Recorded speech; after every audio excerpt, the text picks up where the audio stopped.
Jubilito TV Official. So yun. And yun, sa mga kabagis, this is Jubilito TV Official at eto na naman po muli ang isang edisyon ng ating reaction video mga kalingap at kabagis, no? Pero bago po ang lahat, syempre po, mega love shoutout po muna kay Kuya Val Santos Matubang, kay Ate Edna Vlogs, kay Kalingap Rab, Kalingap Netizens, Kalingap Subscribers, Kalingap Supporters, ayan po. Lalong-lalo na po ang ating mga Kalingap Partners, Kalingap Reactors, Team Bios, Team Karepa, mega love shoutout po sa inyong lahat. Ito na nga mga kalingap at kabagis, no? For today's reaction video, gawa lang po natin ng reaksyon at muli po pagbibigay ng opinion dito po sa naging recent live streaming ni Kalingap Rab regarding sa issue dito po kay Kalingap TV, no? Talagang napakabango ng pangalan ngayon nitong si Kalingap TV dahil halos ilan sa mga kasamahan ko pong reactor ay talagang napag-usapan at naging topic po ito sa kanilang mga channel. At nagbigay din po sila ng kanilang opinion regarding po sa kanyang ginagawa na or pamamaraan or sistema kung paano po siya gumagawa ng reaction video. At yung mga ilan sa mga kasamahan po nating reactors ay hindi po sumasang-ayon or hindi po gusto yung style ni Kalingap TV na kung saan ay hindi po siya nagpapakita ng mukha pag siya po ay gumagawa ng reaction video.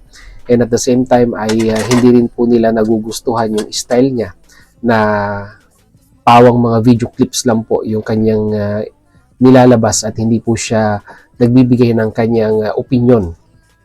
Or sabihin na natin yung iba pa nga po sinasabi nila ay mga fake news daw po yung mga binibitawan niyang opinion dito po sa kanyang mga reaction videos mga kalingap at kabagis, no? At ito nga po mga kalingap at kabagis, sa live ni Kalingap Rab ay nagbigay na rin po siya ng kanyang saloobin, no? Regarding dito po kay Kalingap TV at dito po sa Facebook page na si Kalingap Serye, no? Mga kalingap at kabagis na hanggang sa ngayon ay I think it is an ongoing investigation na pinangungunahan ni Kuya Jens Di Umano ang pag-iimbestiga kung meron po ba talagang involved na K-Boys, mga kalingap at kabagis, dito po sa di umano'y lumalabas o nagli-leak na information, mga kalingap at kabagis, na ina-upload or ginagawa ng reaction ni Kalingap TV, no? Mga kalingap at kabagis. Kung maalala po natin, to give you a brief context, naging usap-usapan si Kalingap TV sa mga video upload ni Kuya Jens. Nakailang upload na si Kuya Jens regarding nga po dito sa mga di umano'y allegedly naglalabas ng topic or sabihin na natin nag-share ng information dito po sa mga reactors na ito at pinangungunahan itong si Kalingap Rab, no?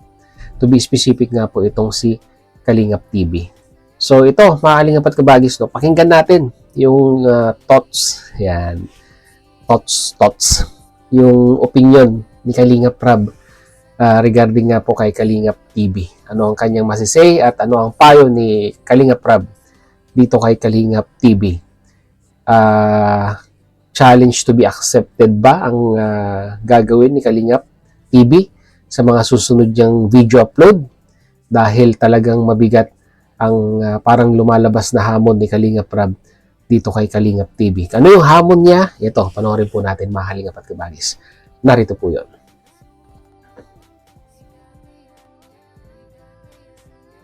Diba? Saka po pala, no, lilinawin ko lang, wala pong reactor ang Kalingap na hindi nagpapakita ng mukha. Hindi po yan tunay na Kalingap kung reactor ka, pero hindi po yan tunay na reactor ng Kalingap kapag walang mukha, kapag boses lang. Naalala po ninyo mga kalingap at kabagis nung kasagsagan ng, alam nyo yung mga nag-a-upload, nagre-re-upload ng mga video clips. Mostly 2 minutes, 4 minutes, yan. Ganun po yung kalakaran dati. Nilikom po yan, mga kalingap at kabagis, sa isang grupo. At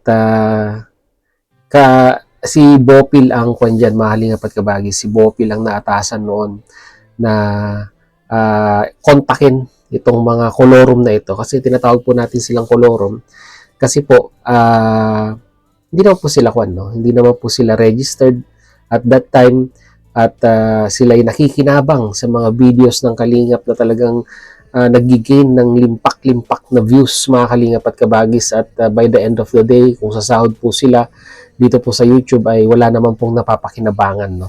Ang Team Kalingap, to be specific si Kuya Bal at si Kalingap Rab, na kinukuhanan nila ng video clips at sila lang po yung kumikita, ika nga, no? Kaya naatasan at that time si Bopil na kontakin, kausapin, at yun nga po, no, nagawa naman po ni Bopil yan, at isa nga po ito si Kalingap TV noon, na ganyan po yung kanyang kalakaran, no. Simulat sa pool, ganyan naman na po ang kanyang style ng hindi ko po matatawag na reaction video kasi unang-una po sa lahat, no, ang sistema ng pagre-reaction is kagaya po nitong ginagawa ko, no. Ito, ang style ko, play and pause, at saka ako nagbibigay ng thought or insight regarding po sa opinion. Pero sila po, yung text speech na software, tapos kukuha sila ng mga picture or konting video clips, that's it. Then, gagawa po sila ng mga, sabihin na nating clickbait na mga thumbnails para talagang hindi makakawala sa mga viewers at talagang mapapaklik sila dahil talagang minsan masyadong exaggerated yung mga thumbnails na kanilang ginagawa, no, mga Kalingap at Kabagis, no. At to make the story short, ay sila po ay nagpa-register naman at nagpe-pledge. Ito nga, nag-post itong si Kalingap TV sa kanyang timeline kahapon, na kung saan ay pinakita niya yung screenshot ng kanyang share sa landing pad, no, mga Kalingap at Kabagis, no. At ito ay nagpapatunay lamang na si Kalingap TV ay na-recognize, no, sa grupo po, no, nila Ate Edna, na mga reactors, no, na yun naman po yung purpose ni Ate Edna noon, nila Ate Edna, yung grupo po nila, na likumin, no, magpa-register, at least kahit paano po nare-recognize, and at the same time ay nakakapag-pledge sa landing pad. Kaso nga po, nangyayari, nabubutasan ngayon si Kalingap TV kasi nga po, yung style or yung pamamaraan ng kanyang pagbi-video upload ay parang sablay po, no, or talagang sabihin na natin sablay. Kasi pag sinabi mo reactor ka, dapat ganito yung sistema or yung ganito yung style ng pagre-react mo, no. Mag-play ka ng short video clips, then magbibigay ka ng opinion mo at ng reaction mo doon sa video na yon. So pagpatuloy po natin. Yan po ang number one rule sa mga reactors, no? Kaya nga reactor, di ba? Dapat nakita yung reaction ng mukha mo. Kaya hindi po yung Kalingap TV, Kalingap serye, magpakita dapat. Ang challenge ko kung talagang Kalingap sila, magpakita sila ng mukha, mag-pledge sila ng landing pad kasi ginagamit nila yung content natin, ano? Kasi unfair yan. Kasi kapag di kita mukha mo, kaya mong gawin lahat nang walang takot. Kaya yun po. So yun, no, malinaw mga Kalingap at Kabagis, yun po yung challenge ni Kalingap Rab kay Kalingap TV, no, sa mga darating niyang reaction videos. Ipakita ang muka at wag na yung mga ganong text speech na style ng pagre-reaction, no. At mukhang to, medyo challenging ito kay Kalingap TV dahil binigay niya na yung kanyang rason at kung bakit hindi siya nakakagawa ng ganung format ng pagre-reaction. Pero kung talagang sumusuporta ka sa programa ng Kalingap, ay dapat i-accept mo yung challenge ni Kalingap Rab. At ano naman kaya ang magiging aksyon ni Kalingap Rab pag hindi pa rin susunod itong si Kalingap TV?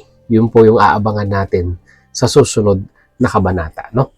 So yun mga Kalingap at Kabagis, mag-comment na lang po kayo sa ating comment section kung ano naman po yung masasabi, opinion, reaction dito nga po sa naging challenge ni Kalingap Rab dito po kay Kalingap TV. So yun mga Kalingap at Kabagis, na muli maraming salamat dahil sa dulo po ng ating reaction video ngayong araw na ito ay nasamahan niyo po muli si Jubilito TV Official. At muli po nagpapaalala po ang inyong host sa mga hindi pa po nakasubscribe sa channel po ni Kuya Val Santos Matubang at Edo Vlogs, Kalingap Rab. Pakisuportahan po ang kanilang mga YouTube channel. And at the same time, muli po naglalambing din po ang inyong host sa mga hindi pa po nakasubscribe sa channel po ni Jubilito TV Official. Ay pakihit naman po ang subscribe button at ang notification bell para maging updated po kayo sa mga darating nating reaction videos. At ganoon din po sasamantalayin ko na po yung pagkakataon na kung hindi naman po kalabisan sa inyong oras ay pakipasyalan din naman po sana ang ating official FB page na may title din pong kaparehas ng ating official YouTube channel, Jubilito TV Official. So yun mga kalingap kabagis, hanggang dito na lang. Once again, this is Jubilito TV Official, proud member po, team co-host ng Team Bios. As I always say mga kalingap kabagis, peace, God first, God bless po. Bye!